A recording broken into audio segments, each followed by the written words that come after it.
హిందూ దేవాలయాల నిర్మాణం ఆగమ శాస్త్ర నియమాల ప్రకారం జరుగుతుంది. స్థల కాల భేదాలను బట్టి నిర్మాణ రీతులలో భేదాలుంటాయి. భారతదేశంలో ప్రసిద్ధ శివాలయాలు శిల్పకళా నిలయాలుగా ప్రసిద్ధి చెందాయి. ఆలయంలో ప్రవేశించడానికి ముందే గోపురాలు కనిపిస్తాయి. గోపురాలపై రాజుల కాలంలో చెక్కిన అద్భుతమైన శిల్పాలు చెక్కి ఉంటాయి. ఆలయం అంతర్భాగంలో గర్భగుడిలో శివలింగం బ్రహ్మస్థానంలో ప్రతిష్ఠిస్తారు. కొన్ని ఆలయాలలో శివలింగం స్వయంభూమూర్తిగా భావిస్తారు. దేవాలయం చూడగానే ప్రధానంగా మనకు కనిపించే భాగం దేవాలయం బయట నిర్మాణం చూడగానే ఇది పెద్ద దేవాలయమా, చిన్న దేవాలయమా, ఇందులో లోపలి నిర్మాణం ఎలా ఉంటుంది, స్వామివారి కొలువు వంటివి మనలో మనమే కొన్ని ప్రశ్నలు వేసుకుని గుడి ఆవరణలో భగవంతుణ్ణి స్మరిస్తూ ఉంటాం.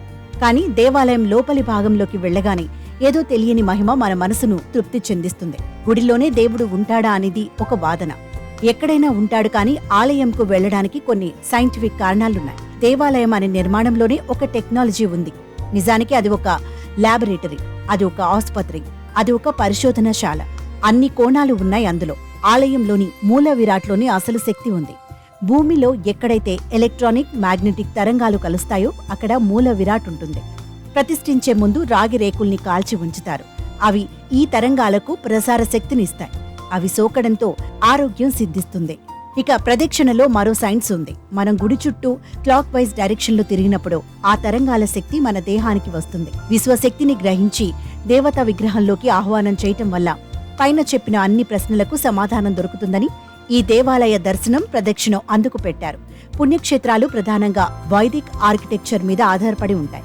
ఇవి మన శరీరంలోని షట్చక్రాలను ప్రభావితం చేస్తాయి.